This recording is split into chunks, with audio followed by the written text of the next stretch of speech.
Eu não gosto nada de ser desesperançosa. Sou, aliás, uma pessoa extremamente positiva e com esperança no futuro. E acho que nós temos que saber distinguir os momentos. E acho que agora estamos num momento em que nós estamos a ser chamados para a ação. E essa ação é mesmo importante. Ou seja, não é um momento em que nós nos abatemos perante a catástrofe iminente que está a acontecer. É um momento em que nós deveríamos ir para o terreno. Nós temos que lutar pelo nosso futuro, temos que lutar por todas estas questões, temos que debatê-las. Acho que têm sido muito pouco debatidas, não é?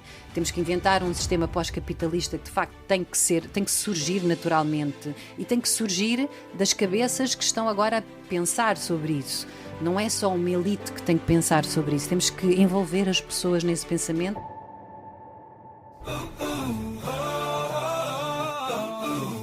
A esperança atrás do muro. Um podcast de André Filipe Oliveira. Olá, hoje proponho uma conversa com alguém que é muito mais que um rosto conhecido, para que serve a visibilidade.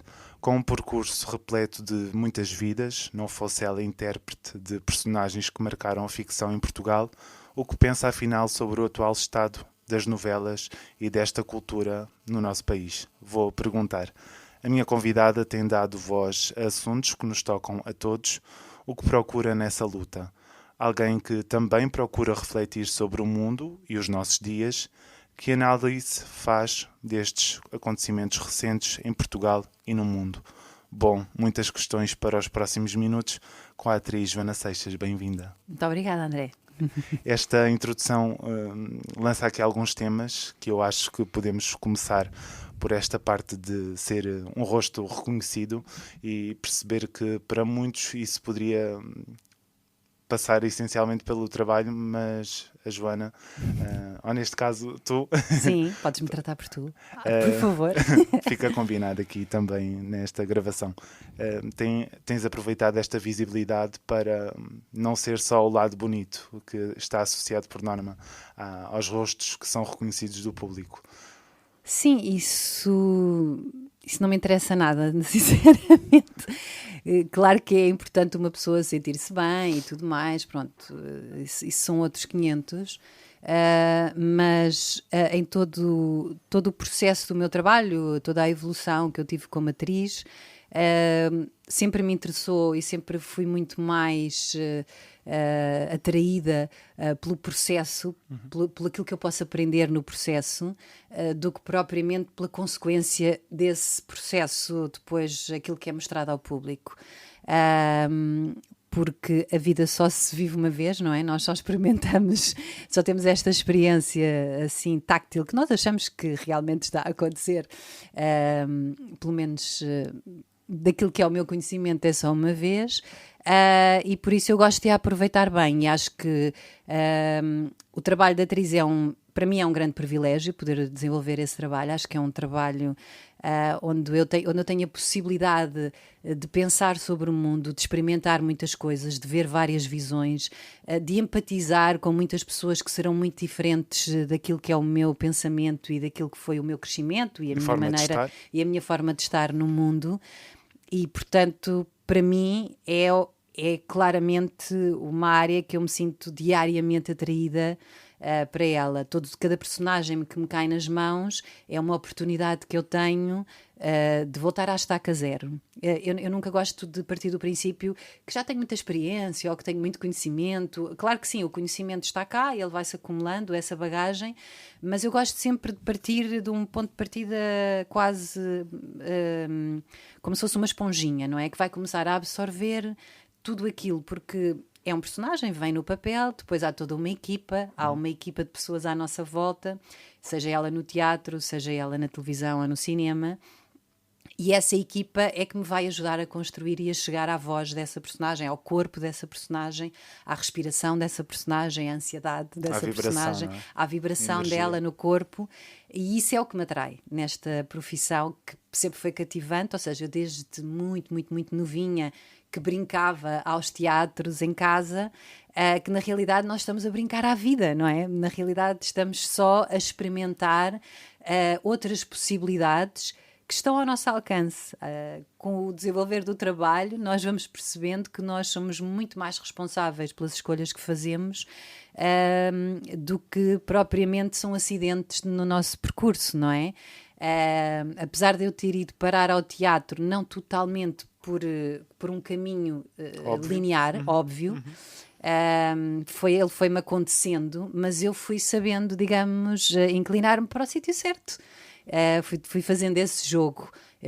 Eu sempre fui muito ligada às artes, sempre foi a minha forma primordial de expressão, digamos. Havia uma atração natural? Havia uma atração natural, quer pela música, quer pelo canto, quer pelas artes visuais. Sempre gostei de desenhar, sempre gostei de pintar. Isso era estimulado de alguma forma antes de profissionalizar-se, claro? Sim, ou seja, durante o secundário eu estive na área de artes, portanto já era obviamente uma manifestação evidente.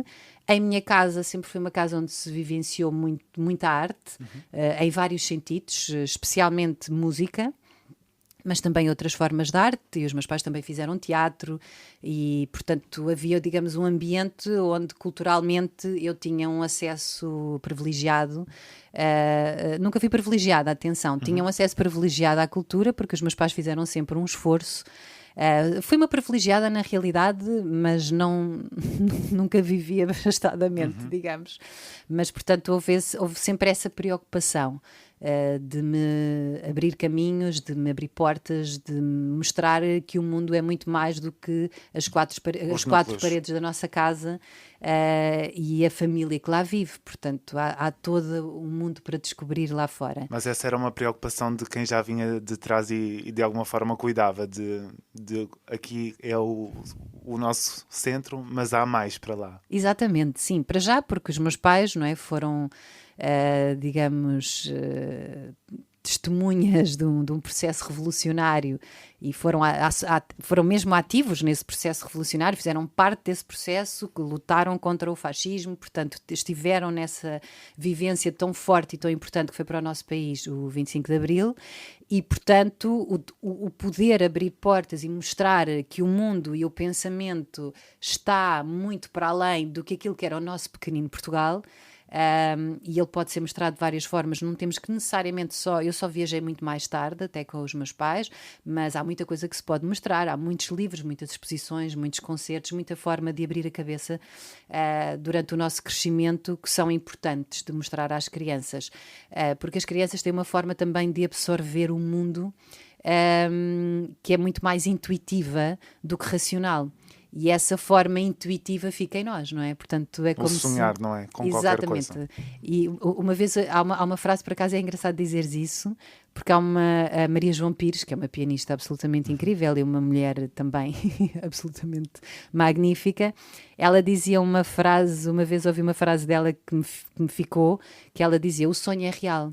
E é verdade, se calhar o sonho é muito mais real do que aquilo que nós imaginamos, que é só sonhei e depois de repente aconteceu. Não, eu sonhei porque iria acontecer ou porque está tudo relacionado, porque está em nós. O sonho somos nós que vivenciamos. De alguma forma vamos nos encaminhando para um dado sítio ou uma dada situação. Exatamente, somos nós que conduzimos a nossa energia e o nosso ser para esse lugar à procura de não sabemos muito bem o que, muitas vezes, nós não sabemos bem do que é que andamos à procura. Estamos a ir, não é? Estamos a ir. Na viagem. Exatamente. E o caminho e o processo para mim sempre foi a parte mais rica e a parte que interessa aproveitar, ou seja... a que fica também? E também é que fica muito em nós, não é? O processo, a forma como nós vivenciamos e como nós decidimos escolher vivenciar as coisas, não é? Se vivenciamos mais de um mergulho de cabeça ou se passamos um bocado ao lado, também fica um bocadinho no nosso corpo essa impressão. Claro que para um ator é impossível passar ao lado, não é? Nós temos mesmo que mergulhar de cabeça nos nossos personagens se queremos que o público de alguma forma também entre connosco nessa viagem. A verdade, não é? Exatamente, temos que ir à procura desse lugar que às vezes é complicado, não é? Nós erramos muitas vezes e o erro faz parte da construção desse caminho. E é também um dos passos do processo, não é? Sim, eu acho que há uma tendência errada de olhar para o erro como algo negativo E eu acho que o erro é uma componente, talvez das componentes mais importantes da aprendizagem. É muito subvalorizada mesmo nas escolas e na forma como é ensinado, como são ensinadas várias matérias no ensino. O erro deveria ser um aproveitar de um momento em que nós temos um confronto com a realidade. E esse erro é que nos faz dar o salto para, ok, então não era nada disto, não. Vamos seguir por outro caminho, vamos por ali. E se calhar vamos errar outra vez, mas depois vamos seguir por outro caminho. E eu acho que vivenciar sem experienciar o erro é passar ao lado da verdade também. Porque muitas vezes esta parte de erro está associada à punição do fiz mal, estes sentimentos negativos que de alguma forma também nos prejudicam, não é? Sim, aí já vamos para outro capítulo, digamos que temos uma herança judaico-cristã muito punitiva, muito negativa em termos sociais, inclusive, e mesmo em termos de género, neste caso, para a mulher em especial, extremamente punitiva, não é? E violenta. E muito violenta. E portanto nós temos que passar por cima de todas essas heranças que ainda estão muito nos nossos corpos, mesmo depois de muito trabalho, ou seja, mesmo eu sendo filha de um casal que se tentou libertar de um período fascista de opressão em Portugal, eu ainda transporto em mim porque eu estou rodeada de pessoas que ainda vivem nessa sociedade, a cultura, não é? Nessa cultura que é uma herança muito pesada, não é milenar, não é uma herança de há 100 anos atrás, é muito anterior a isso. Portanto, são séculos e séculos e séculos em que nós vamos acumulando uma forma de viver a vida com estes guias dentro da cabeça. E pronto, e em termos então daquilo que é o crescer como mulher dentro desta sociedade, estamos a falar de que só a partir do 25 de Abril é que a mulher em Portugal começou a votar e depois só a partir daí é que se começaram a abrir caminhos para alguns direitos que ainda hoje não estão conquistados e infelizmente alguns deles estão até ameaçados. Algumas dessas conquistas que nós achávamos que já não iriam retroceder, espero bem que não. Mas há esse medo. Eu acho que não é um medo, é real. É real, exato. Infelizmente é real, está por todo o lado. Está no horizonte, não é? Está no horizonte. Cada vez vivemos num sistema onde a tirania assume o poder com maior à vontade e, portanto, é natural que se vire de repente as coisas com uma grande facilidade, como por exemplo o que está a acontecer nos Estados Unidos. E rapidez também. E muita rapidez. É assustador. É o século onde a evolução, de facto, está a acontecer mais depressa e a destruição do planeta também, não é? Só ter em conta que durante o século XX já houve uma destruição acelerada a seguir à Revolução Industrial, mas no século XXI, ou seja, estamos em 2025, um quarto século, já se destruiu 75% daquilo que se destruiu no século passado. Portanto, só em 25 anos nós já atingimos 3/4 da destruição e porque ela está muito acelerada, ela foi exacerbada e apesar dos alertas que se foram iniciados por vários ativistas nos anos 60, nunca foi realmente travado e concretizado, não é? E nunca foi concretizado. E refletido, essencialmente, não é? Sim, exatamente, nunca houve reflexão sobre isso e, portanto, há um disparar absurdo e pronto, e há esta desconexão total das pessoas com a natureza que leva também a esta destruição acelerada, sem qualquer consciência, porque nós vivemos as nossas vidas aliadas dessa própria natureza e do seu funcionamento, não é? Porque nós não vivemos sem ela, não é? Nós somos fazemos um ser parte, não é? Que fazemos parte da natureza e, no entanto, colocámos-nos de parte com o tal lugar do poder, da tirania, como sendo um ser superior que pode dominar os outros, não é? E a partir desse lugar dominamos a natureza, mas a natureza nós não vamos poder construir... É indomável, não é? Para além da natureza ser indomável, nós não vamos poder construir nada em cima de uma natureza morta. Não vamos poder construir nada aí. E, portanto, se o objetivo é matar a natureza, pronto, iremos acabar nós também por nos extinguir. Mas depois há aqui uma série de ideias também, às vezes é importante, porque eu não gosto nada de ser desesperançosa. Sou-me, aliás, uma pessoa extremamente positiva e com esperança no futuro, e acho que nós temos que saber distinguir Os momentos. E acho que agora estamos num momento em que nós estamos a ser chamados para a ação. E essa ação é mesmo importante. Ou seja, não é um momento em que nós nos abatemos perante a catástrofe iminente que está a acontecer. É um momento em que nós deveríamos ir para o terreno, nós temos que lutar pelo nosso futuro, temos que lutar por todas estas questões, temos que debatê-las. Acho que têm sido muito pouco debatidas, não é? Temos que inventar um sistema pós-capitalista que de facto tem que surgir naturalmente e tem que surgir das cabeças que estão agora a pensar sobre isso. Não é só uma elite que tem que pensar sobre isso. Temos que envolver as pessoas nesse pensamento, fazê-las perceber que elas são também, fazem parte de todo esse processo e que não estão à parte, ou seja, que não são os senhores lá em cima que estão a mexer uns cordelinhos e que vão eles tanto também destruir como resolver. Não, nós também temos uma voz ativa e uma intervenção nesse processo e podemos fazê-lo de várias formas, não é? Muitas formas de nós podermos ser ativos no nosso dia-a-dia. Mas a inércia não pode ser uma delas. A inércia não, nem a desesperança, nem não ser positivo, ou seja, fazer. É um ato de estar vivo, é um ato de resistência, mas tem que ser uma resistência ativa, não pode ser uma resistência passiva, não é?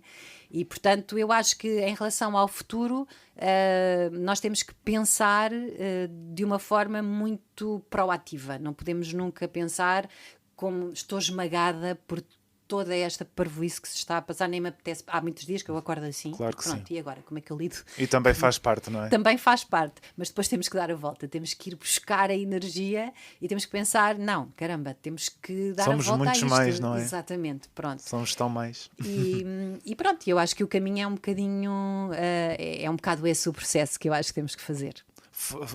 Falaste durante este tempo muito num sentido de coletivo, de nos chamarmos a todos. Sim. Isso foi também o que foi passado em casa, do envolver, do estar atento ao outro, de procurar com o outro. Foi isso? Sim, eu nunca sequer, ou seja, só quando me confrontei com, digamos, o crescimento individual, digamos, é que eu me apercebi que a coletividade não era uma coisa natural do ser humano.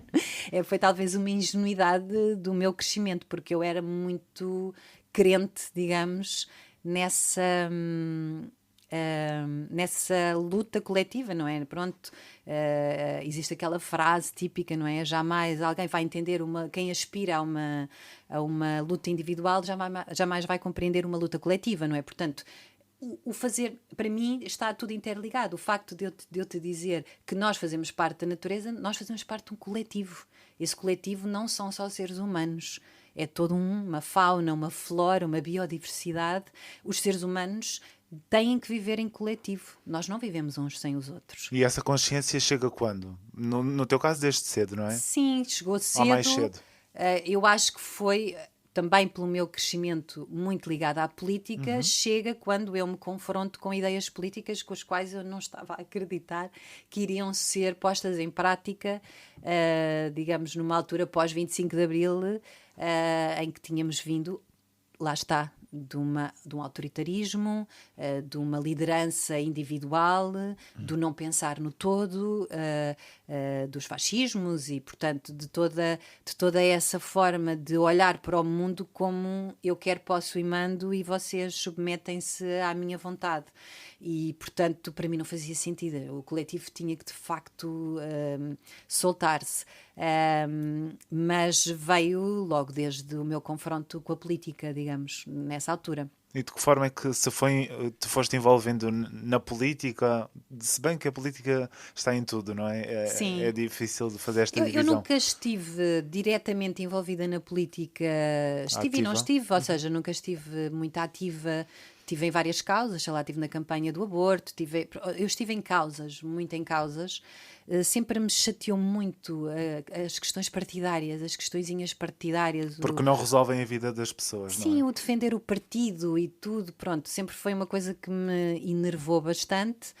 Sempre fui muito indecisa na hora de ir votar, sempre com inequivocamente à esquerda, e nunca tive nenhuma dúvida sobre isso, mas mesmo nessa esquerda com muitas dúvidas, pronto, de como é que eu iria votar. Fui sempre votar, porque acho que é o mínimo indispensável, tendo em conta que nós encontramos este sistema, que não sendo perfeito, que é uma democracia, e que se está agora a revelar com muitos problemas e muitas fugas, não é? Ainda é o único sistema que de alguma forma nos governa, e se nos governa é um mínimo de respeito até por nós próprios. Eu acho que não votar é ter desrespeito por nós próprios. Mas por isso fico sempre muito enervada quando alguém me diz com orgulho que não foi votar, como se isso fosse contra o sistema. É porque esta coisa de estar contra o sistema é muito gira, mas nós não estamos contra ninguém, nós estamos contra uma forma de pensar que se foi instalando dentro da sociedade e que tem que ser repensada. Mas com esse propósito, claro, para chegar a esse ponto que dizias, ou aconteceu naturalmente? Não, com esse propósito ou seja, para mim, eu sempre lutei um bocadinho contra o sistema das coisas instalado, porque se vai instalando um sistema que é o do facilitismo, que é o sistema do poder, não é? E que temos que combater esse sistema, porque é o sistema desde sempre, do feudalismo, de tudo mais, portanto, do poder dos mais fortes sobre os mais fracos. E, portanto, nós temos que combater esse sistema, porque esse é um sistema que não está só no sistema, está no pensamento das pessoas, não é? A tal frase do oprimido que se torna o opressor. Portanto, está no pensamento das pessoas. E, portanto, quando alguém diz que é antissistema, há sempre uma reação, como quem diz, mas tu és contra as pessoas estarem melhores ou confortáveis ou mais ricas ou mais isto. Não, eu não sou contra ninguém. Eu sou contra uma forma de pensar que prejudica uns em detrimento dos outros. E, portanto, o ser antissistema é sempre é uma coisa que deve ser utilizada da forma certa. E deve ser utilizada também dentro do sistema, porque só podes lutar contra o sistema dentro do próprio sistema, porque senão, então pronto, então eu vou para um sítio deserto, vou viver, vou plantar as minhas coisas e vivo à parte desta sociedade e escolho outro estilo de vida que é perfeitamente legítimo e cada vez mais atrativo para muita gente e que eu compreendo que seja porque o mundo está a tornar-se com uma grande pressão, não é? Mas vai a esse lugar da inércia, do não querer fazer parte também. Pode ir também aí, pode não é? ir para aí, eu não condeno nenhum tipo de atitude dessa natureza. É legítimo, não é? É completamente legítimo, tendo em conta, digamos, a disrupção que nós vivemos atualmente, não é? É uma opção perfeitamente legítima para se ter na vida. Agora, se eu decidi ativamente e conscientemente viver neste sistema, eu tenho que utilizar as armas do sistema para lutar contra ele. E elas, claro que são complicadas, e são duras, e são demoradas, e são insistentes. Nós temos que insistir muitas vezes na mesma coisa. Eu acho que o pós-25 de Abril trouxe-nos uma ilusão, entre aspas, de que as coisas iriam ser mais facilitadas em relação às nossas liberdades e às nossas garantias e aos nossos direitos, mas a realidade é como nós, como cidadãos, continuamos a ter aqui um grande déficit de direitos que não estão assegurados. E depois existe uma grande assimetria, falando em termos globais, em relação ao que é o direito de ser um cidadão do mundo, não é? Temos as pessoas, por exemplo, os imigrantes, que sofrem de um problema de não terem uma série de direitos como cidadãos.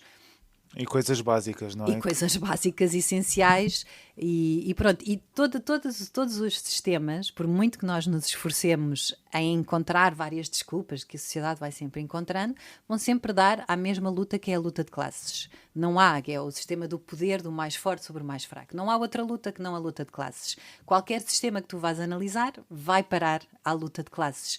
Quando tu entendes isto, percebes que é complicado de lutar, mas que é a única forma, de facto, de combater um sistema pronto, que agora está no seu auge do descontrole, não é? Nós temos 1% da população que tem mais dinheiro que os outros 50% da população mundial.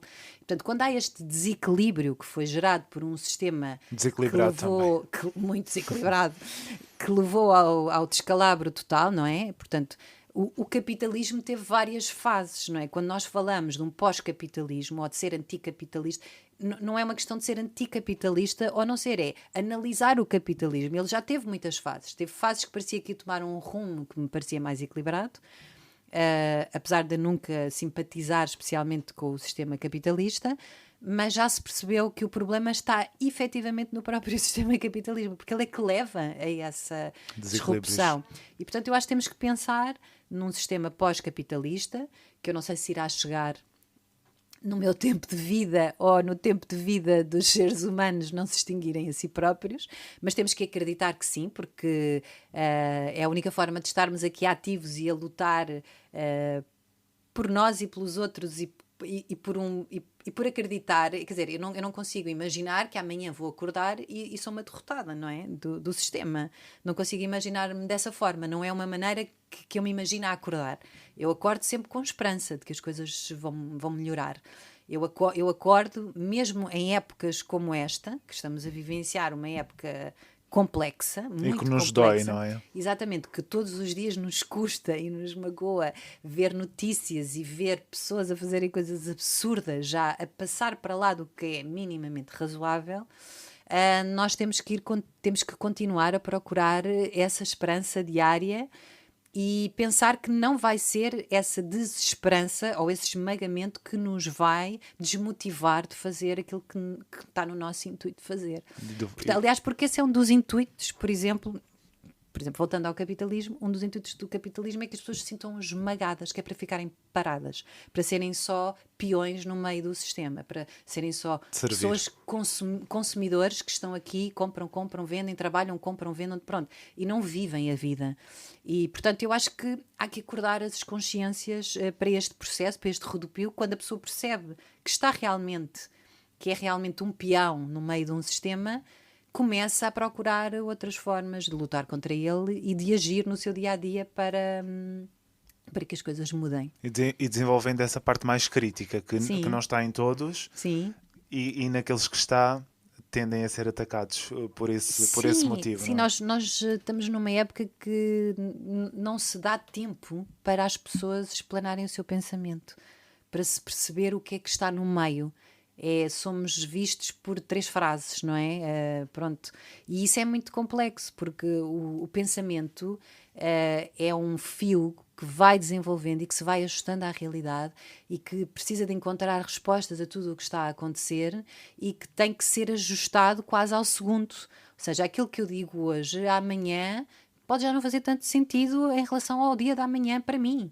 Não é? Pronto, eu vivo muito essa coisa de estar no momento, de acreditar que as minhas ações do dia, apesar de eu fazer planos e apesar de eu ter projetos para concretizar e tudo mais, obviamente que sim, não é? Eu tento sempre que naquele momento, naquela altura, eu possa dar, se me for possível, claro, se isso estiver ao meu alcance, a resposta que eu acho que é mais adequada para aquela fase do mundo, entre aspas, ou da minha contexto. vida. Uhum. Sim, o mundo, pronto, a nossa interferência, somos formiguinhas, não é? Temos que ter noção da nossa realidade. E aí esse confronto com alguma incoerência que possa surgir e que também está tudo bem também lidar com isso. Sim, a incoerência faz parte da vida, é tal como o erro, não é? Nós somos naturalmente incoerentes, nunca vamos conseguir. Podemos tentar manter uma coerência, sei lá, em algumas coisas, em certos valores e tudo mais, e tentar procurar uma ética, que é uma palavra que infelizmente está um bocadinho em desuso atualmente, quase que já não se fala de ética, não é? Ficou para trás. Ficou para trás, infelizmente, porque fala-se outra vez, voltamos a falar da moral, que é uma coisa que não me diz muito, sinceramente. A mim diz muito mais a ética das coisas, e eu tento procurar essa ética com a mais coerência. Às vezes consigo, outras vezes não consigo. Sou um ser humano, tenho falhas e, portanto, a minha busca vai um bocadinho nesse sentido de tentar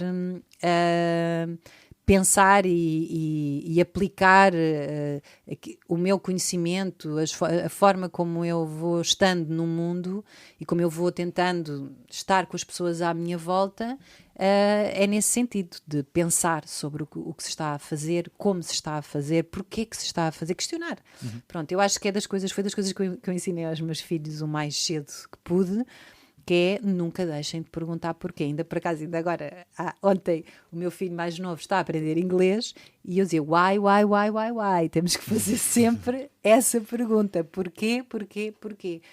E, portanto, e porque o meu porquê é diferente do teu porquê, não é?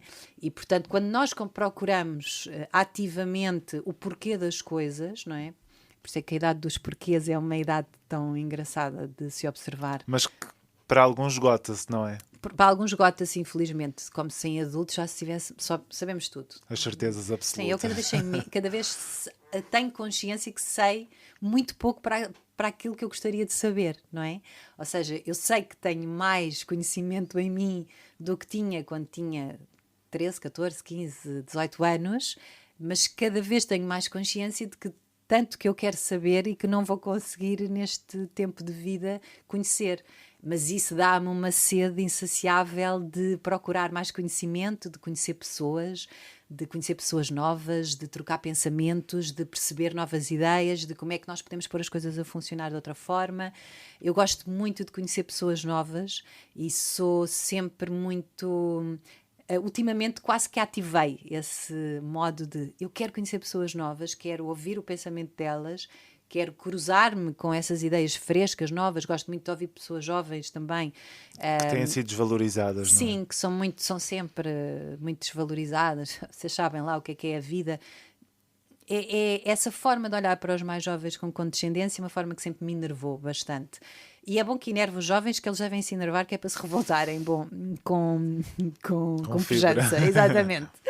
Mas eu gosto muito de me manter em contacto com essa frescura, digamos, do pensamento. Um pensamento que não está tão cansado, porque já viveu muita coisa.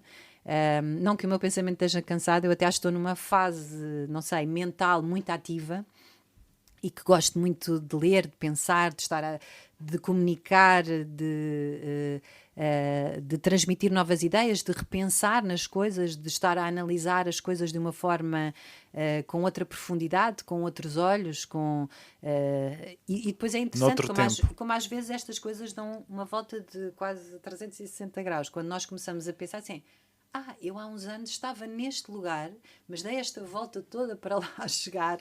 E é engraçado como essas voltas são um processo de aprendizagem boa para nós, não é? E nos fazem pensar. Fazem-nos pensar.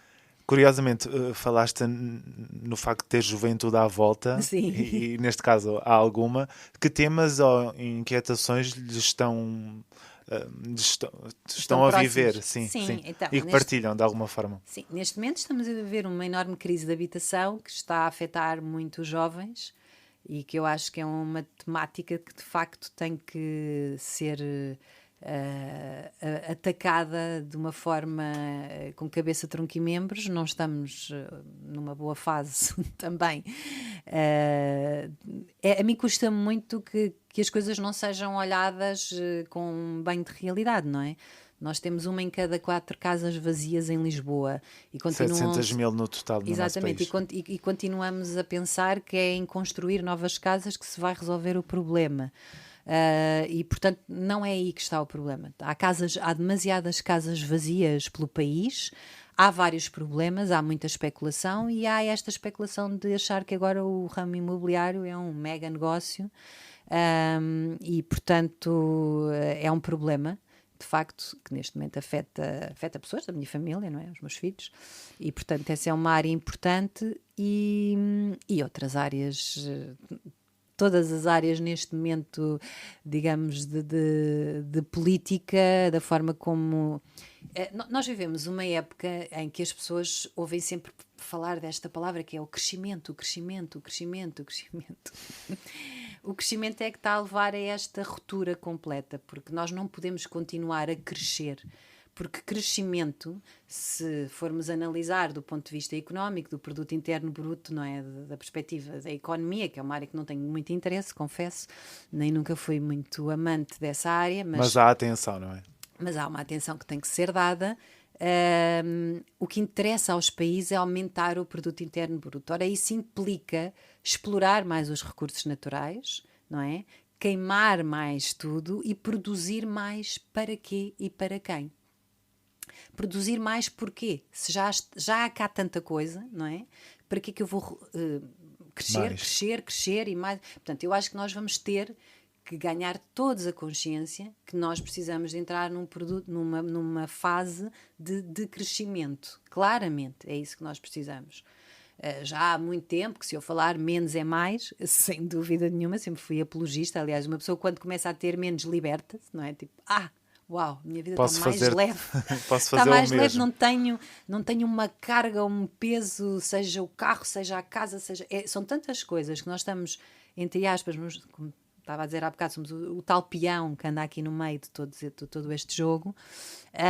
E portanto eu acho que nós vamos ter que entrar numa fase de crescimento, e isto é complexo em termos económicos, não é? E pode Há assustar de haver, quem assusta, há decide, economistas não é? que se atiram à parede e tudo mais, que maluqueira, então como é que se faz agora um país que não cresce? Tem que crescer de outra forma, tem que crescer com um olhar diferente, temos que procurar uma forma de crescer mais assente nos recursos que já foram criados até agora e não explorar novos recursos. Temos que apostar mais na qualidade e menos na quantidade, ou seja, as pessoas não precisam de mais quantidade de coisas. E depois precisam de facto de estar mais próximas da natureza. Portanto, há aqui várias respostas que são relativamente fáceis de encontrar, mas que nos vão dizer que um economista, não é? Aquele puro e duro, há de dizer que se eu ando a pé eu não sirvo para nada, ou mesmo de bicicleta, gastei ali um dinheirinho na bicicleta, já não foi mal para a economia. E que se eu só como comida que plantei também não entrei no sistema. Pronto, então há aqui esta utilização, digamos, do cidadão como um intermediário de todo um sistema, do qual nós temos que nos aperceber qual é que é a nossa intervenção. E pronto, eu não gosto de me sentir utilizada nesse sistema, gosto de sentir que eu também estou na condução do meu próprio sistema. E há um contributo, não é? E que há uma libertação, ou seja, há um peso que eu não tenho que carregar em cima de mim porque eu vivo neste sistema. Claro que eu ainda carrego, eu ainda tenho empréstimos, ainda tenho coisas, mas eu estou no caminho de me libertar deles, não é? Porque eu estou no sistema, não é? Eu escolhi estar no sistema, eu não fui viver para um ashram na Índia e fazer meditação o dia todo, não cheguei a esse nível de elevação espiritual.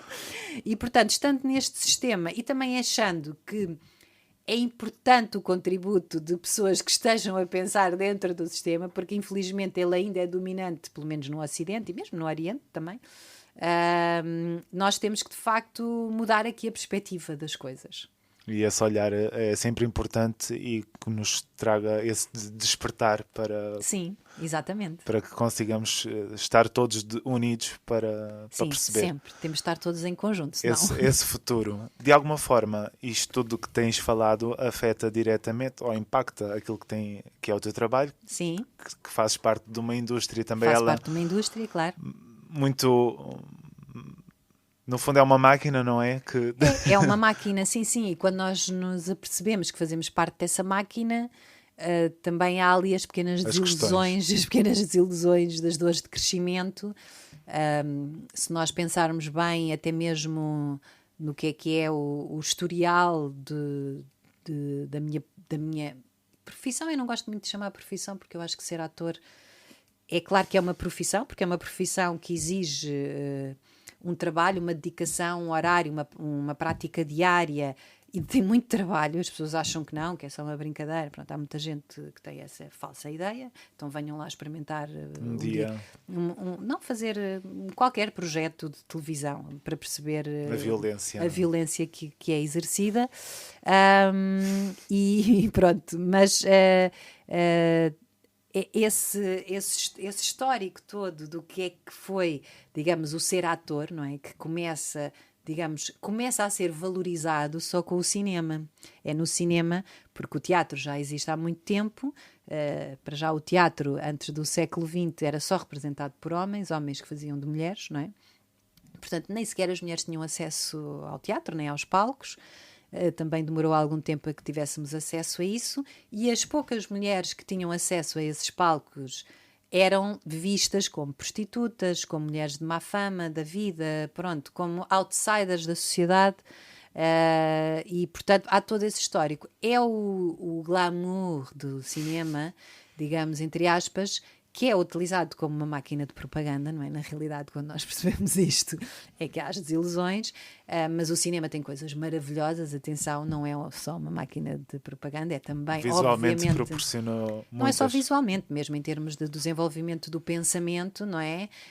Há obras-primas absolutamente incríveis e marcantes e que fazem parte do nosso crescimento e que devem ser vistas e revistas e repensadas com muita atenção. Portanto, o cinema é uma arte que eu gosto muito, mas temos que ter a consciência de como é que ela tem evoluído ao longo dos anos, e nomeadamente durante o século XX e depois a sua utilização. E pronto, e depois quando chegamos a uma pequenina indústria como Portugal, não é? Tipo, vivemos aqui num país pequenininho, em que somos pouquinhos, digamos, a trabalhar, onde não há muito trabalho, efetivamente, nós temos que lutar para criar também o nosso próprio trabalho e envolvermos-nos nele de alguma forma. Eu senti que fui sempre uma grande sortuda na forma como fui parar aos vários trabalhos e tudo mais. Sempre fui aproveitando bem as minhas experiências e Mas nunca com a tive oportunidade de escolher? Ou algumas nem vezes sempre? sim, outras vezes não, nem sempre. A maior parte das vezes não tenho possibilidade de escolher, não. Isso é um mito que existe, não tenho assim tanta possibilidade de escolher. Porque para já fui mãe muito nova e, portanto, tinha quem sustentar e, portanto, tinha uma vida que pagar, lá está. Era o tal peão neste Daí a sistema, consciência, daí não a é? consciência. Mas fui também sabendo aproveitar o privilégio que é poder desenvolver estes trabalhos, lutando sempre na medida que isso estava ao meu alcance. Nunca fiquei calada perante nenhuma injustiça ou perante várias ações que aconteceram à minha frente, seja de ocorreram? injustiça laboral, tudo mais. Portanto, acho que nunca fiquei calada de uma forma que me envergonhasse perante isso. Sempre fui um bocadinho vocal e reivindicativa. Com que E custo? eu não sei, já me fizeram essa pergunta, Ok. já me fizeram essa pergunta do custo. É possível que exista um custo, não é? Há sempre um custo, mas eu também acho que quando nós somos muito convictos, nós temos mais benefícios do que custos, neste caso. Porque nós, Encaminhamos-nos para algo. sim, se nós tivermos razão, não é? Se nós tivermos a razão do nosso lado, se nós soubermos muito bem do que é que estamos a falar, claro que podemos ser injustiçados, não é? Há muita gente injustiçada neste mundo. E infelizmente há muita gente que utilizou a sua voz e foi preso e portanto isso não é não é de descartar essa hipótese. Agora, o que nós nunca podemos ter é medo de falar perante as injustiças. Não deveremos ter medo.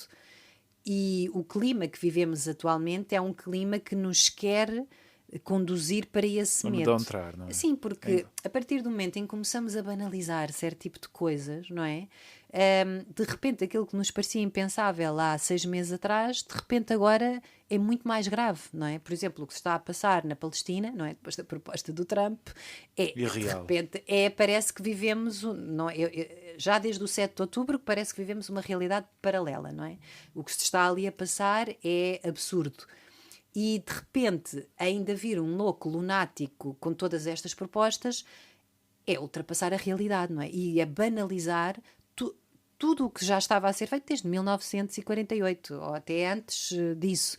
Mas pronto, banalizar tudo de repente é um mal menor que aconteceu naquele território e que agora ele vai resolver desta forma brilhante. O alecrim dourado. Exato, ele é que é um visionário incrível. Pronto.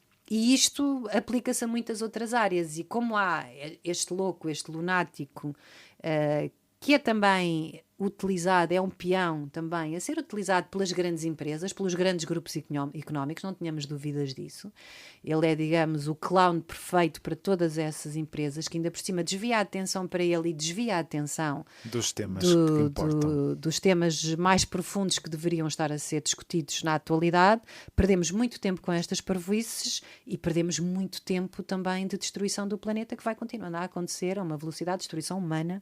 Quando eu digo destruição do planeta, não estou só a falar dos recursos e da biodiversidade e dessa perda que é brutal e surreal, mas estou a falar também da perda de vidas humanas e da forma como os Qualidade atentados aos também. direitos humanos são cada vez mais desvalorizados. E, portanto, é aí que nós temos que manter a nossa voz muito firme e perceber que quando lutamos por uma coisa, nós temos convicção de que, de facto, aquilo não está certo. E, portanto, eu acho que essa questão de termos ou não termos consequência ou custo em relação à nossa ação tem a ver com a nossa convicção e com a forma como também o fazemos. Também eu acho que as coisas têm que se fazer com ética. Não vale tudo. Quer dizer, vale muita coisa e vale se calhar muito mais para mim do que as pessoas possam imaginar. Acho que às vezes vamos ter que recorrer a coisas menos bonitinhas, não é? Para não dizer outra coisa, porque o sistema também te conduz a isso, e já vimos que isso já resultou em muitos sítios e em muitas alturas do mundo e do crescimento do mundo. A história registou isso.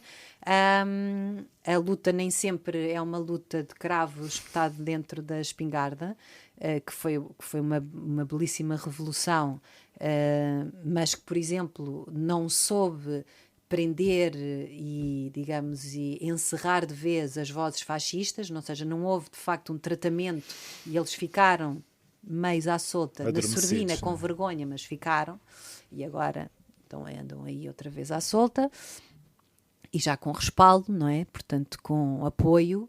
É nisto que dá quando nós não conseguimos parar as coisas no momento certo, e pronto, e temos aí os fascismos a florar. Também por uma falência deste sistema capitalista que está a acontecer. Não tínhamos ilusões em relação a isso. Que afeta diretamente a qualidade de vida das pessoas. Podemos culpabilizar o governo A, o governo B, o governo C, e pronto, e depois há muitas pessoas que vão dizer então, mas os sistemas anticapitalistas também não funcionaram. Também não funcionaram, sem dúvida, mas eu não estou a dizer que o sistema que funciona é o anticapitalismo. O capitalismo não funciona de facto. É um sistema que vai levar à destruição total. Mais cedo ou mais tarde. Sim, e é uma velocidade alucinante, não é? E pronto, e em relação aqui ao nosso pequenino Portugal, em relação à nossa indústria, estamos a viver tempos muito incertos em relação a muitas coisas. Algumas coisas têm evoluído positivamente, outras nem por isso. Vamos sempre debater-nos com problemas laborais. É uma área muito precária ainda. A cultura é ultra precária, e essa precariedade é muito difícil de ultrapassar, porque é um sistema muito subjetivo, não é? De avaliação subjetiva, e isso é muito complexo de subsidiar. A subjetividade, não é? Porque é que eu vou subsidiar o grupo A e o grupo B? Onde é que está a diferença? Critério, ou seja, há aqui muita coisa que está em jogo. E enquanto as pessoas também não consumirem com propriedade cultura, não tiverem interesse, por exemplo, há uma das coisas que me faz muita confusão, numa certa apropriação que existe atualmente desta história da cultura e da tradição e tudo mais, que faz muita confusão, é que estas ditas pessoas não conhecem a nossa cultura, não conhecem a nossa história, não têm nenhuma perspectiva crítica sobre ela, apenas engoliram chavões, e não têm um conhecimento profundo das nossas raízes. E fazer esse trabalho de ir à nossa raiz, de trabalhar com as pessoas locais, eu trabalhar mais, se calhar, com o meu vizinho do lado do que a pessoa que está do outro lado do mundo, por muito atraente que isso seja, e também necessário, atenção, não estou a desvalorizar. Não estou a desvalorizar, nem estou a dizer que não vou trabalhar com outra pessoa do lado do mundo, estou a dizer que há que dar importância às pessoas que estão à nossa volta, não é? E há aquelas que nós podemos aceder com mais diretamente, ou seja, com o nosso corpo, não só através do digital e de todos esses meios. E, portanto, esse conhecimento da nossa cultura, das nossas tradições e explorar tudo isso, foi tudo feito por muitos artistas ao longo de anos, e o aprofundar e o valorizar, que eu acho que o século XXI trouxe essa coisa boa, que foi muito positiva. Temos que falar também de coisas positivas, não podemos estar sempre no negativo. Trouxe essa coisa muito boa, que houve um reavivar e um reacender de novas tradições, de pegar na cestaria, de pegar na tapeçaria, de pegar na cerâmica, de pegar em várias artes que estavam secundarizadas, digamos, com a época da industrialização, e quando de repente termos tudo com muita facilidade, e de repente valorizar muito o processo e a manualidade e o artesanal e tudo mais. E o artesão também. E o artesão e o seu trabalho, valorizá-lo e ele não se esquecer, não é? De repente, agora, por exemplo, em França, um sapateiro já passou a ser, digamos, uma categoria de grande valor, não é? Tipo, é uma pessoa que tem que reabilitar sapatos, e se eu trouxesse atrás de mim os sapatos todos que eu já consumi, também tive uma época consumista, portanto todos nós já cometemos esses erros, eu traria assim uma fila bem gigante de sapatos para trás de mim, totalmente desnecessários. Porquê? Porque eu estava nesse tal sistema de consumo a achar que era necessário. E não, eu se calhar prefiro ter agora, e com mais consciência, tenho menos pares de sapatos, tenho os pares de sapatos mais certos para mim. E gosto muito, e por acaso vou ao Sr. Arnaldo, que é um sapateiro, levo muitas vezes, já gastei até muito dinheiro e pensar, se calhar devia ter comprado uns sapatos novos. Mas não, e só de pensar que eu valorizei o trabalho dele, isso para mim fez-me, lá está, eu aí contribuí para a economia de uma forma bastante mais direta e ativa. E às vezes as pessoas acham que quando nós estamos a falar sobre sermos ativos, estamos a falar de metas inalcançáveis, de fazer agricultura biológica, de fazer... Isso tudo pode estar incluído, mas são as nossas pequenas ações e pequenas escolhas no dia-a-dia que estão tão mais próximo, como ir ao Sr. Arnaldo, não é? Está muito mais próximo, está muito mais ao alcance de cada um de nós. Essa escolha, não é? Não é uma meta inatingível, não é preciso ter mega conhecimentos em tudo. Podemos ter um bom conhecimento numa área que nós gostemos muito. Eu, por exemplo, eu fui uma aluna má, nunca fui uma boa aluna, eu acho que sempre fui uma desenquadrada do sistema na escola. Porquê? Porque nunca me foi ensinado. Aquilo que eu acho mais interessante numa escola é ensinar as crianças a pensar. Isso e para ensinar as crianças a pensar é levá-las a pensar aos assuntos que estão relacionados com a vida delas. E não há assuntos como a pré-história. O que é que a pré-história quer dizer para uma criança? Pronto, podem achar graça ali uma outra coisa, que giro que conhecia a pré-história. Mas depois, por exemplo, em relação ao ensino da história nas escolas, seria mais interessante nós começarmos do contemporâneo e depois então chegamos aos nossos antepassados, porque nós estamos muito mais próximos do contemporâneo, e então vamos estudar os antepassados para perceber porque é que no contemporâneo nós temos este comportamento. Como é que chegamos aqui? Como é que chegamos aqui? Aliás, nós sabemos, quem esteve na escola, que quando se chega ao ensino do 25 de Abril é assim, tipo, é já no final do período e adeus, tchau, e pronto, e o 25 de Abril já não é contemporâneo, já é de há 50 anos atrás, não é? Portanto, pronto, e depois há a Europa, e há a adesão à União Europeia, e há isto, e há aquilo, e há o virar do século, e há tudo mais, e perdemos Macau e não sei o quê, e pronto. E foi isto, a contemporaneidade. E eu acho que isto está invertido. Portanto, eu acho que para chegarmos ao passado é bom compreender bem o presente e ele está-nos mais próximos, não é? Que é um momento com o qual nós nos podemos conectar melhor. E confrontar também. Claro, também podemos ter interesses no passado, não é? Há fases da história que são fascinantes e apaixonantes, e fases que eu desconhecia, e quando de repente entro em contacto com elas fico fascinada, não é? Porque por exemplo, houve não é? várias revoltas que eu acho que a maior parte das pessoas nem sequer tem conhecimento, mesmo antes de 1500, houve várias revoltas de camponeses contra o sistema feudal, e que levaram, digamos, à raiz do sistema capitalista a surgir, portanto está aí um bocadinho na raiz disso, que foram muito importantes na luta do trabalho e dos direitos do trabalho, dos direitos do trabalhador, e que essa resistência ter-se mantido, não é? Mesmo completamente abafada em muitas épocas, em muitos séculos, foi muito importante. E, portanto, eu acho que pronto, nós andamos sempre aqui no novelinho, não é? E é preciso enrolar e desenrolar, enrolar e desenrolar, e andamos nesta busca diária sem muitas certezas, não é? Aliás, eu tenho sempre muito mais dúvidas, e é uma das coisas. Eu faço muitas sessões para escolas sobre o projeto da Todas Merecemos, que fala sobre a menstruação, e uma das primeiras coisas que eu digo aos alunos quando chego é: não há perguntas proibidas, quer dizer, pronto, há perguntas mal educadas, atenção, hein? Pronto, calma aí.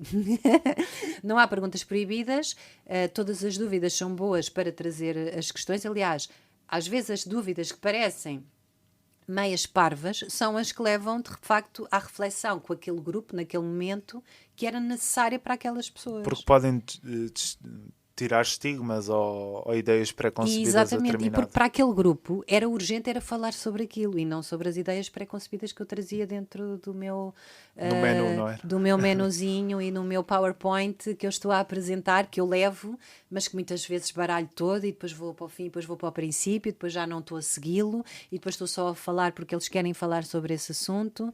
E portanto eu acho que essa vivacidade é muito importante no crescimento e na educação, como estávamos a dizer há bocado. Eu acho fundamental é ensinar as crianças a pensar. E isso é o mais difícil. E ter espírito crítico, claro. Que é o mais difícil e que só nos confrontamos talvez mais tarde, quem tem a oportunidade de... Sim, quem tem a oportunidade de sair deste rame-rame de uma vida... E de estudar um pouco mais profundamente. De poder aprofundar um bocadinho...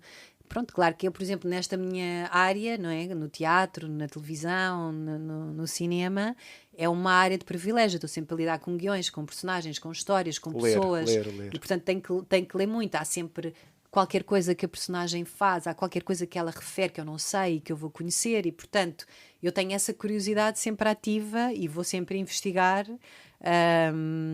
dentro da medida das minhas possibilidades do que é que eu posso desenvolver sobre esse assunto, e vou conhecendo mais o mundo, mais os movimentos e abrindo, não é? Exatamente, e abrindo a cabeça. Falei aqui da ficção na medida em que ela também estruturalmente tem muitas estruturas, e passa aqui a redundância, e isso marca efetivamente a forma de trabalho e a forma como também as histórias são contadas. Que visão tem hoje sobre a ficção e se ela faz sentido, como se mantém? Isto é, os canais, por exemplo, o CGTV, sim.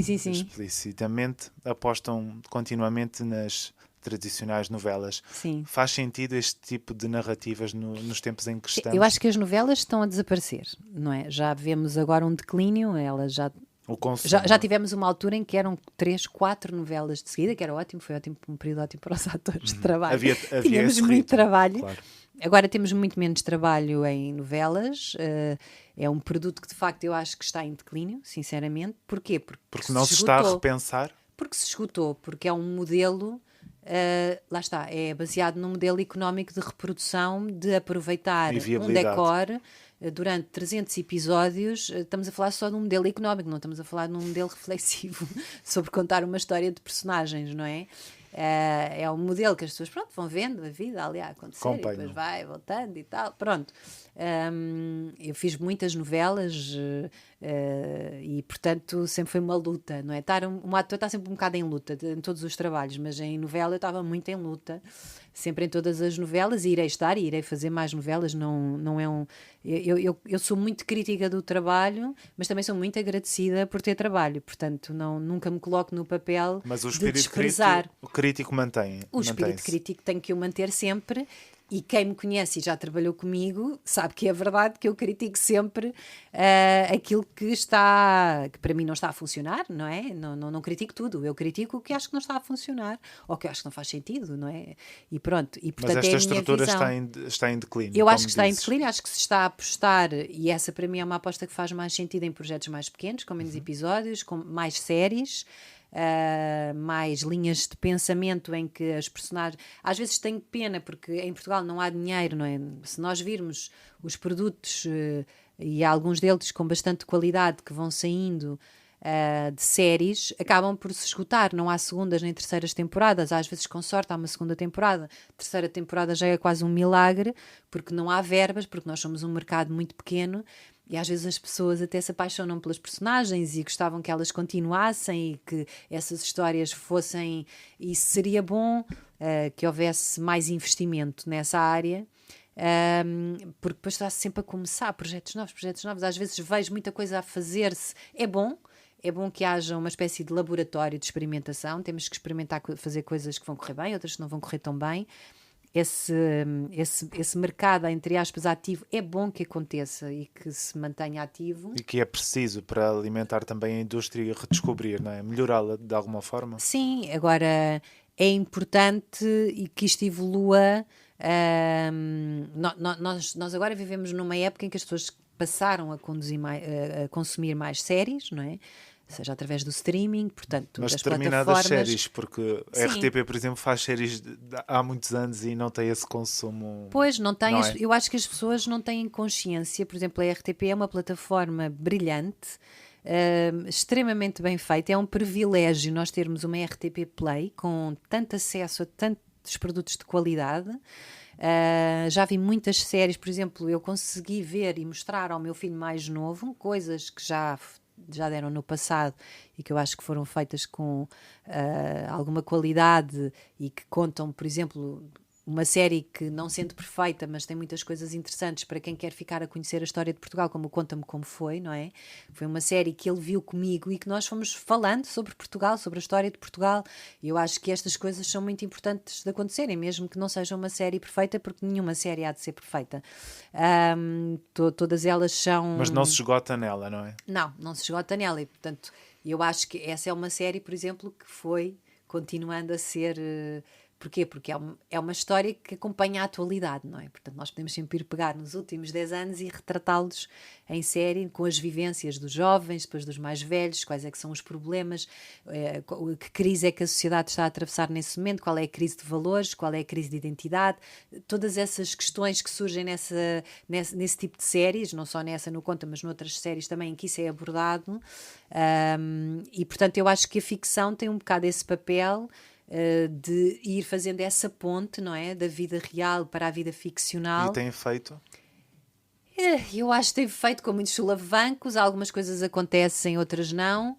Continuo a achar que é uma área muito carenciada, com muita precariedade. Nós trabalhamos muitas horas seguidas, são furadas todas as regras da lei laboral. As famosas 12 horas Sim, ao mês. são, e portanto há aqui muito trabalho ainda pela frente e há que olhar para as coisas da mesma maneira como tem que se olhar para o sistema no geral, de uma outra perspectiva, não é? Do que é isto da produtividade. Também nessa área tem que existir uma alteração de pensamento e de não pensar só em números, vender, não é? No fundo nós somos todos resultado de números e isso depois no final espremido é o quê, não é? A mim não me diz muito, sinceramente, e portanto às vezes eu cruzo-me com projetos que são interessantíssimos e que estão a pensar as coisas e que não chegam a muita gente, e há outros projetos que não estão a pensar em nada e chegam a imensa gente, e portanto e depois às vezes há uma conjugação dos dois fatores. Às vezes há projetos que felizmente chegaram a muita gente e que refletiram em alguns temas importantes e de uma forma abrangente.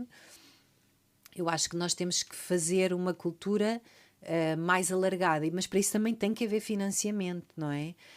Porque nós não podemos ficar, temos que desenvolver projetos com a comunidade local, com as pessoas locais, teatros para elas, não é? Há muita gente que tenta fazer isso, mas tem muito pouco apoio, muito pouco subsídio. Há muitos grupos de teatro, há teatro documental, não é? Teatro que conta a história do país. Há muitos grupos de teatro a fazerem um trabalho interessantíssimo, mas que é altamente subsidiado e, portanto, acaba por não ter verba para poder dar resposta àquilo que a sociedade precisa neste momento, em termos de pensamento. E, por exemplo, o teatro nas escolas, para mim, seria fundamental começarmos aqui pela educação, que é sempre a área crucial, onde tudo começa. Determinante. Poderia ajudar também, digamos, a movimentar e a trazer mais cultura para dentro das escolas, não é? E a abrir a cabeça. E a abrir a cabeça, como que é o sempre. mais Claro, importante. exatamente. Falaste nesta parte dos projetos estarem a repensar-se e a evoluírem para uma outra coisa que ainda não percebemos como.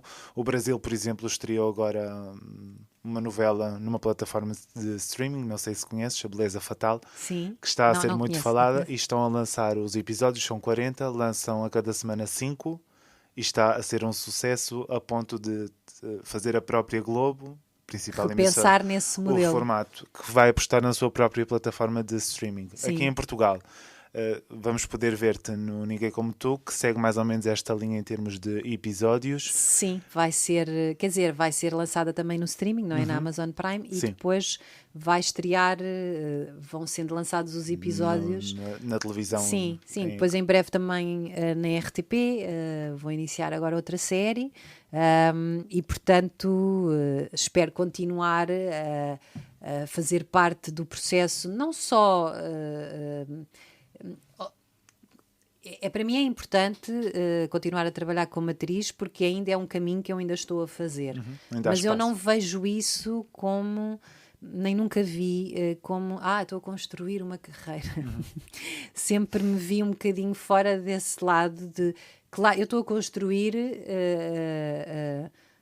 uma série de conhecimentos e estou a adquirir uma série de coisas, o meu corpo vai ficando com mais informação, tudo isso vai acontecendo em mim, mas não estou nada preocupada com, ou seja, não estou preocupada com o resultado. Claro que é bom e sabe bem, não é? Uma pessoa ter trabalho e ter bons trabalhos nas mãos. Em Portugal é muito difícil chegar-se àquele ponto que tu estavas a dizer no início, de selecionar os trabalhos. Eles são muito poucos, os trabalhos que nos surgem. Mesmo que eu pudesse escolher, era uma coisa mínima. Já me aconteceu a escolher entre duas coisas que por acaso tinham datas similares, que acontece muitas vezes eu nem sequer saber que o outro trabalho eu poderia ter feito. Porquê? Porque já estou ocupada neste e portanto já nem me vai chegar a mim esse convite. Isso acontece muitas vezes porque a lei de Murphy é real e acontece, e portanto quando nós aceitamos um trabalho geralmente surgem mais 3 ou 4 e passamos às vezes hiatos de 3, 4 meses sem fazer nada vazios. e sem acontecer nada. E portanto nós temos que fazer uma gestão muito equilibrada da nossa vida e também ter uma relação equilibrada com isto,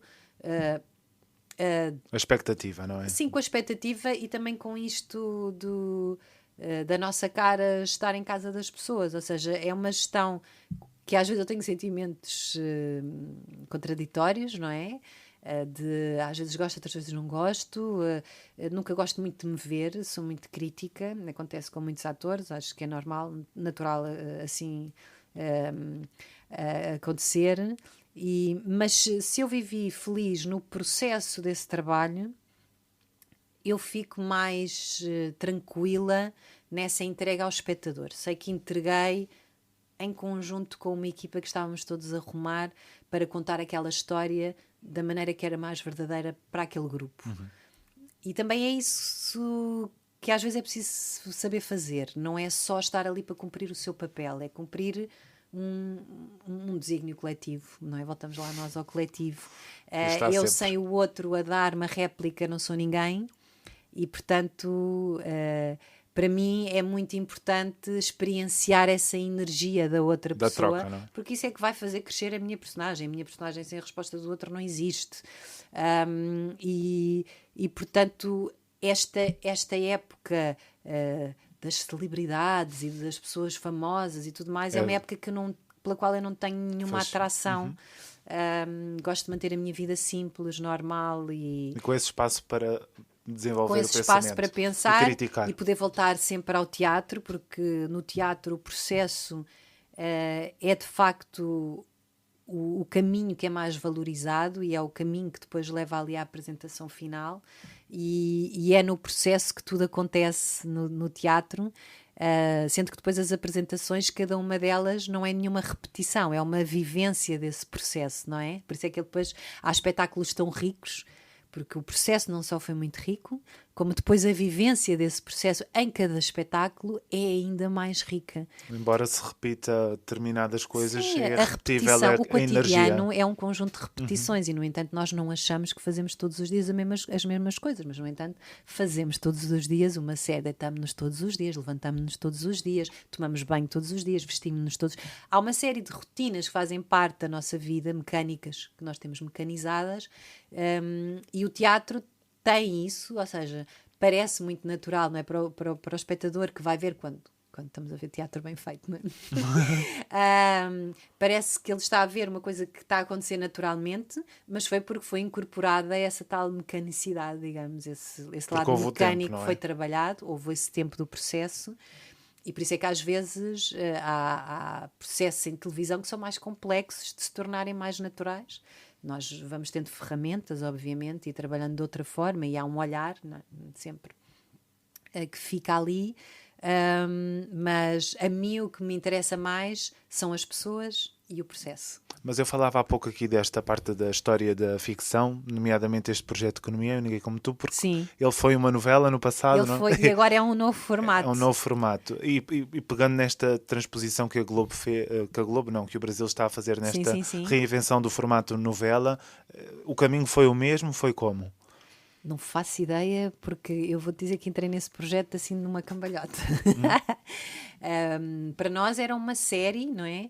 Eu na altura, quando recebi o convite para fazer a série, achei que era uma nova história, portanto, claro que tem novos personagens, portanto, neste caso é um reescrever da novela Ninguém Como Tu. Da qual fez parte. Da qual, por acaso, fiz parte originalmente, fazia a inspetora da Judiciária, a que descobre ali quem é que matou o António, e tem essa mesma narrativa, a série, portanto, tem essa mesma investigação também, criminal a acontecer, não é exatamente assente nas mesmas coisas, tem novos personagens, portanto, as pessoas podem contar com uma nova roupagem, digamos. A contemporaneidade faz parte também Sim, desta... Sim, faz parte. E há aqui novas histórias.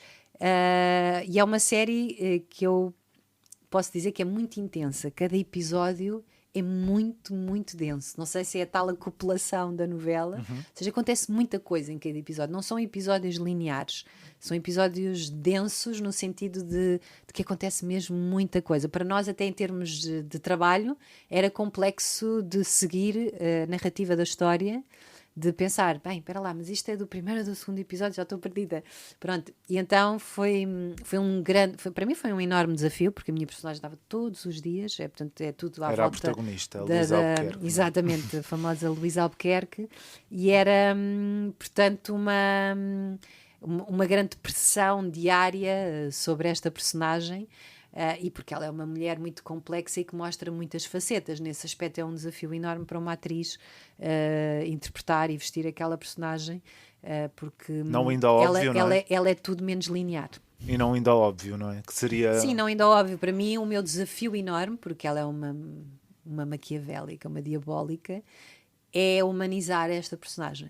Esse foi o meu maior desafio. Para que o público fique do lado dela. Sim, também? Exatamente. Portanto, eu acho que essa é a conquista desta personagem, e perceber de onde é que vem esta forma de agir. E esse foi o meu trabalho. E chegou lá? Não sei, eu ainda não vi a série, não faço ideia se isso caberá ao público dizer.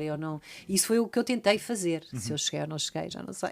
Mas o facto de falaste dos episódios serem muito intensos, isto pode ser um olhar para repensar a novela para este formato de mais eu curtas? Eu espero que sim. Não tão intenso como este, porque isto foi uma loucura. Espero que sejam mais calmos. Mas, quer dizer, foi uma loucura e não foi, na realidade, não é? Houve ali muito trabalho, portanto também houve uma nova visão, não é? Houve uma iluminação diferente, mais cuidada, tecnicamente mais evoluída, e portanto eu espero que sim, que o caminho seja esse, para que haja mais cuidado, para que haja, sei lá, uma cena íntima tenha um trabalho e um cuidado na iluminação dos corpos, que seja mais trabalhada, não é? Portanto, em que nós nos sintamos também mais confortáveis e mais protegidos, e houve esse cuidado nesta série. Portanto, nesse aspecto, há um trabalho que eu espero que se tome por esse rumo, também da beleza da imagem, e de uma iluminação que é mais real, que é mais que é mais humana também, que mostra as pessoas mais de uma forma mais humanizada. Não tanto com os filtros HD que eu detesto, porque eu gosto muito do clássico cinema dos anos 20, a preto e branco, acho incrível. Nós não precisamos de ver tanta coisa, não precisamos, não há necessidade. Os poros. Eu gostava, não preciso de ver poros de ninguém. Aliás, nós a partir de uma certa idade começamos a ver mal. Começamos a ver mal, é natural. A coisa acontece a partir dos 40, o pessoal começa a pôr óculos. E isso tem uma razão de ser. Não há necessidade de ver tanto poro. Aliás, eu acho que essa coisa do HD contribui para um excesso desta coisa da beleza e da ruga e de uma confusão que existe entre as nossas cabeças sobre o que é isto do envelhecer. Porque nós não precisamos de ver tanta coisa. Eu não preciso de ver a ruga toda da pessoa. Eu posso ver a pessoa, ela pode estar natural, ela até devia estar sem maquilhagem. Ou com uma maquilhagem que está adaptada àquela luz. Porque, na realidade, tudo se trata de iluminação, não é? Eu, se estiver bem iluminada, sem maquilhagem, estou ótima. Se estiver mal iluminada e cheia de maquilhagem, não estou bem. E, portanto, a luz é nossa amiga quando ela é nossa amiga. Portanto... e em televisão sofremos um bocado desse problema quando a iluminação não nos ajuda, e portanto eu espero que caminhemos para um mundo que protege mais as pessoas e não as expõe ao pormenor. Claro que pode haver coisas em que faça sentido mostrar uma coisa extremamente... Que esteja justificado. Que esteja justificada. Agora, eu não preciso estar a ver duas pessoas numa situação cotidiana, eu não preciso estar a ver a borbulha, nem o ponto negro, nem a ruga, não preciso estar a ver isso. Eu preciso estar a ver as emoções dessa pessoa, a verdade dela, preciso estar a ver o sentimento, o corpo a vibrar. E isso, pronto, não me vou perder por esses pormenores E esta história da imagem. E esta história em particular que retrata pessoas com características de personalidade muito próprias, o que nos diz sobre os dias de hoje? Diz-nos muita coisa, não é? Porque nós não podemos perder a nossa capacidade de humanizar essas pessoas, não é? Que é um lugar que é fácil de cair. Não é? Porque é quase o maluquinho. Nós fomos ensinados um bocadinho com esse lugar meio... as pessoas que estão fora da caixa, em vários sentidos, umas de uma forma mais perigosa, outras de uma forma menos perigosa, são pessoas que precisam de ter a nossa atenção e precisam de ter a nossa empatia, e nós precisamos de as compreender para que elas entrem digamos, no mundo. E quando eu digo isto, eu gosto muito de pessoas fora da caixa. Talvez não pessoas perigosas, mas gosto de pessoas perigosas. Às vezes há pessoas perigosas muito interessantes. Mas que se questionem. Exatamente, que se questionem. Que agora, diferente. claro que há pessoas que são só por mal, não é? Portanto, a crueldade é uma característica humana, não é? Já dizia o Saramago, e portanto é natural também. Contra isso vai sempre acontecer a crueldade humana, infelizmente vamos ter que lutar sempre contra ela, não é? Portanto, a maior parte das pessoas não são cruéis, pelo contrário, mas existe crueldade, e quando essa crueldade surge, ela tem que ser combatida e temos que ter defesas contra essa crueldade. Essas defesas têm que estar muito ativas, porque estamos outra vez a voltar a essa crueldade de uma forma preocupante. Mas em relação a essa análise, eu acho que nós temos que saber, como sociedade, olhar para as pessoas com mais empatia, mesmo que ela... E eu tenho essa reação natural em mim, de não, eu não quero saber desta pessoa, isto é um pensamento absurdo. E ao contrário, não, eu quero tentar perceber... Eu também não tenho que tentar perceber toda a gente, calma. Claro. Eu faço as minhas escolhas, também sou um ser humano, faço as minhas escolhas, mas acho que é importante, dentro da sociedade no seu todo, dar lugar a todas as vozes para se perceber qual é a origem desse pensamento. E essa história vai nos trazer isso, esse olhar para outras... A história do Ninguém Como Tu, neste caso em particular, eu acho que vai trazer muitas histórias, são muitos personagens muito diferentes, com narrativas muito particulares, e vai-nos trazer muitas cambalhotas na história, ou seja, é uma história que não é nada óbvia nem linear, e vai-nos trazer aqui uma nova, digamos, uma nova roupagem sobre aquela novela, muito mais contemporânea, claro, mas que foi uma novela muito marcante naquela época, porque trazia ali a protagonista era completamente maquiavélica, não é? Até então as protagonistas eram sempre as boazinhas, não é? Havia as antagonistas, que eram as más, era Mas uma não assumiam esse dicotomia, papel. foi uma dicotomia que ainda hoje, infelizmente, Se mantém. ainda continua a manter-se em muitas novelas, da boa versus má. Pronto, no fundo é um bocado uma dicotomia humana também, mas pronto, mas às vezes é demasiado linear, mas neste caso não é nada linear, não estamos a falar... Aqui não há bem antagonistas, nem protagonista, quer dizer, pronto, é óbvio que ela é protagonista neste sentido, mas ela não está... ela vai fazendo um caminho cheio de altos e baixos e cheio de banhos de realidade, e essa tentativa de tentar levar o público para perto de mim, ou seja, essa tentativa de empatia, foi um exercício muito difícil de se fazer. Foi um enorme desafio. Foi talvez o maior desafio que eu tive até hoje em ficção. E fica ao convite para estarmos atentos E quando fica ao convite. surgir. Deve estrear, penso eu, em abril, portanto terão novidades nessa altura.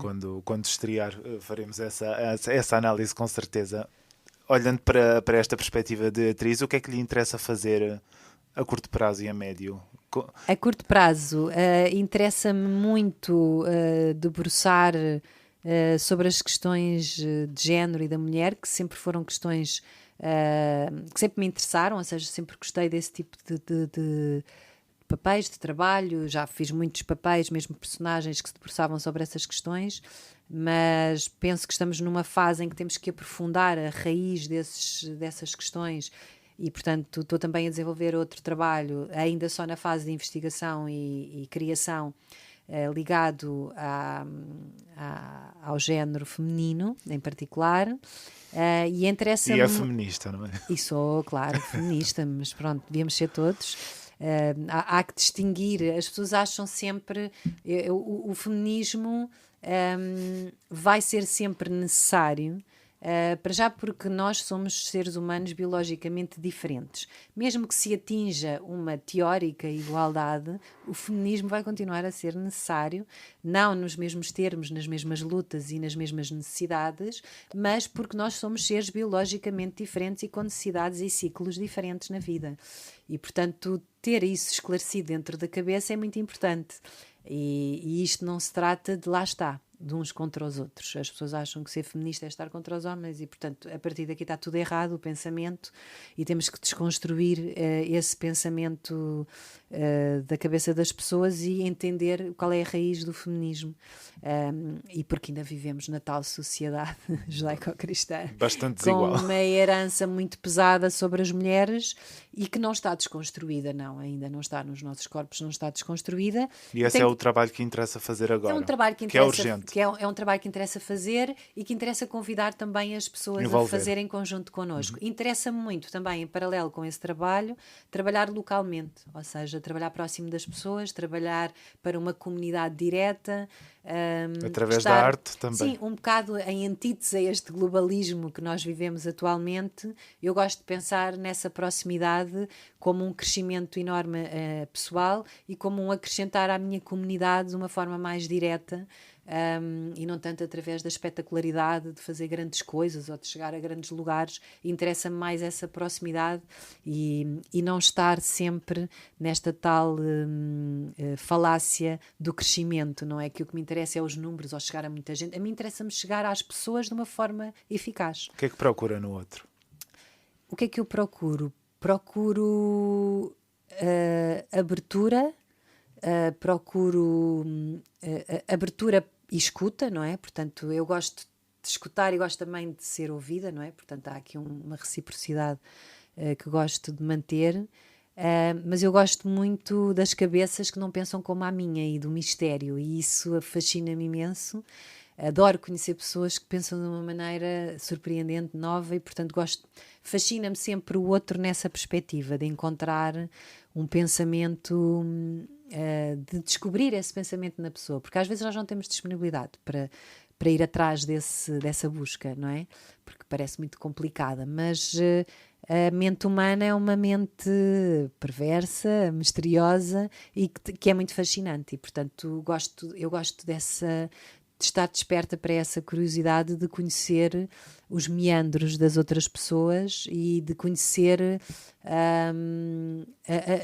de perceber quais é que são as respostas daquele corpo aos inputs que vamos recebendo, seja através de mim, seja através do que é que a sociedade lhe está a dar. E estar atento, não é? E estar atento, claro, sempre. Chegámos aqui ao fim do nosso tempo, para lá do que combinámos, mas Sim. acho que não faz mal. Eu gostava muito de ouvir a sua reflexão sobre o nome deste podcast, A Esperança Atrás do Muro, e esse convite, claro. Então, a esperança atrás do muro. Eu acho que a primeira coisa que nós temos que fazer é deitar o muro abaixo. É a minha reflexão, porque eu por acaso não apontei essa frase e devia ter apontado. Existe uma música do Zé Mário Branco que ele fala muito sobre os muros, o muro para lá do pensar, mas eu ainda vou lá chegar durante o pensamento. Devia ter apontado a frase. E eu acho que nós criámos uma sociedade cheia de muros. Muros reais, cada vez mais temos tendência a vedarmos e a fecharmos dentro de propriedades privadas, e muros que não são reais, não é? Barreiras psicológicas, ideológicas, etc. Nós, como seres humanos, somos muito mais próximos do que distantes. É muito mais aquilo que nos une do que aquilo que nos afasta. Apesar de eu passar fases em que estou muito cansada das pessoas e desta forma, às vezes, de pensar que se instala dentro da sociedade, eu gostaria que as pessoas quebrassem esses muros. E, portanto, essa esperança para mim, atrás do muro, é a esperança de quebrar o muro. Acho que é uma reflexão que se deve fazer de que forma é que nós podemos quebrar o muro, continuarmos a sentir-nos confortáveis, continuarmos a sentir seguros e porquê? Porque a segurança está no coletivo e o muro é só uma barreira a esse coletivo, é um fechar, é um individualismo e portanto tantos problemas que surgem por erguer de muros, não é? Os muros são sempre barreiras que foram criadas pelo ser humano de uma forma artificial e que não trazem nada de positivo à sociedade. Sinceramente, é a minha reflexão, é essa. Fica esse convite para esse nos convite. ouvirmos. E depois eu mando-te a música do Zé Mário Branco e tu passas um bocadinho Vamos da música. musicar aqui. Exatamente, podes musicar aqui um bocadinho porque eu mando-te esse excerto que ele fala sobre derrubar os muros. Principalmente ele fala do derrubar os muros no pensar, que é onde os muros mais se instalam de uma forma permanente, quase como barreiras inacessíveis e impossíveis de deitar abaixo. Fica esse convite para nos desafiarmos a pensar. Obrigada. Obrigado. É companheiro, resposta te quero dar. Só tem medo desses muros quem tem muros no pensar. Todos sabemos do pássaro cá dentro a querer voar. Se o pensamento for livre, todos vamos libertar.